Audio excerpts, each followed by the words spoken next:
College is where students grow into professionals, ideas transform to reality, and leaders come to life. So take advantage, UConn, because this is your time. My name is Sharielle Applewhite. I am a sociology major. I'm from Bloomfield, Connecticut. We're in Jay, Oklahoma, and we're at the Jay High School helping out with the greenhouse. What really made me want to do the Native American trip in Oklahoma was the fact that we don't have much contact with the Native American culture because most of them were pushed away on reservations. So we went to assist with some of their facilities. We painted, we did some construction work. We also worked with the different elderly people, just like trying to aid them in whatever they may need help in. Alternative spring break gives you an opportunity to connect with different people, opportunities that you wouldn't have before.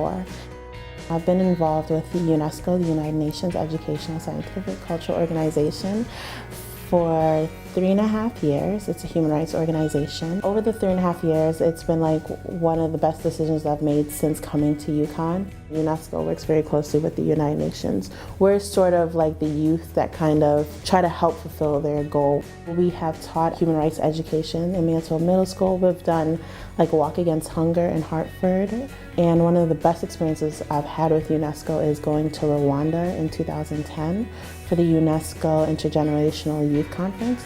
In Rwanda, we learned tactics on how to be a better human rights activist. We also learned about the United Nations Millennium Development Goals. So we saw, where is Rwanda now after the genocide? Where are they in meeting goals such as maternal health, trying to eradicate HIV and AIDS?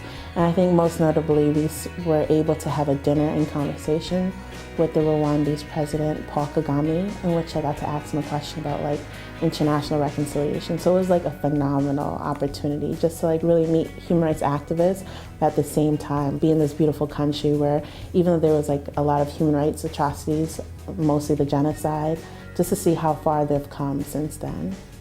After just really being inspired in Rwanda, talking about how community can progress a country, I really want to be a community organizer.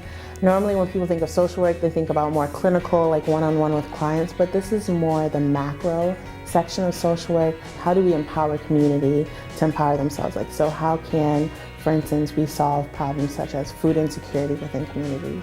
I think being an advocate is important because I feel that sometimes we're very wrapped up in our own lives that we don't realize our privileges. So therefore, kind of speaking for those who don't have the avenues to speak for themselves. It reminds me of the African philosophy of Ubuntu, which I learned in Rwanda. It's a South African philosophy, which means I am because we are. If you are hurting, I am hurting. If I am succeeding, you are succeeding. So therefore, I think it's really great because it links you to the sense of brotherhood and just common humanity.